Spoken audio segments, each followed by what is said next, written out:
Meantime, ABC 15 first on the scene of another breaking story this morning. We've been following this one since 4:30. Two fires at a Scottsdale apartment complex, and both investigated as possible arson. ABC 15's Brian McElhatton joining us live near 77th Street and Osborne, right near the baseball stadium there in Scottsdale. Brian, I know you've had a chance to get an up-close look at the damage, and now you're seeing investigators heading inside this unit, but they do think both these fires look suspicious, right? That's exactly right, Kirk. That's what we're being told. This is one of the units that caught fire around 3:45 this morning. You can see the damage, smoke damage, flame damage. There's been investigators inside this particular unit taking pictures. Every few minutes you'll see a flash bulb go off.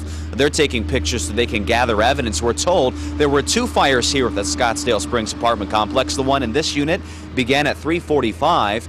The next one a few minutes later on the opposite side of the complex. Very similar damage to a unit there, but we're told this incident may have actually started around midnight. That's when several people here at the complex were involved in an altercation. That's how police describe it. They came out, the police officers came out. They said no further effort was needed on behalf of the police officers to break that up. Then around 3:45, this fire broke out in the unit you see right now on your screen. And then a few minutes later, firefighters had to rush to the other side of the complex to respond to a fire there as well. The flames were put out quickly. No serious injuries here.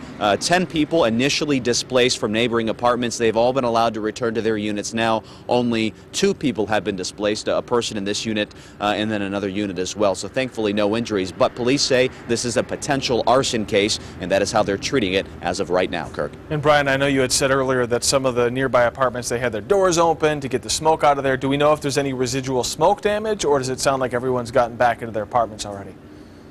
It seems that most people have gone back into their apartments right now, although right around the corner on this side there actually is a fan that firefighters use to kind of suck the air out, the dirty air, the smoky air from units. So that's going to be running a little while longer. You can still smell the smoke. Even if you stand on the street on Osborne Road, you can still smell the smoke. So definitely some lingering effects from these two blazes. Oftentimes the smoke ends up doing more damage than the flames themselves. Thank you, Brian McElhatton, live for us in Scottsdale. We're going to keep tracking this story as investigators work to figure out what exactly sparked these flames.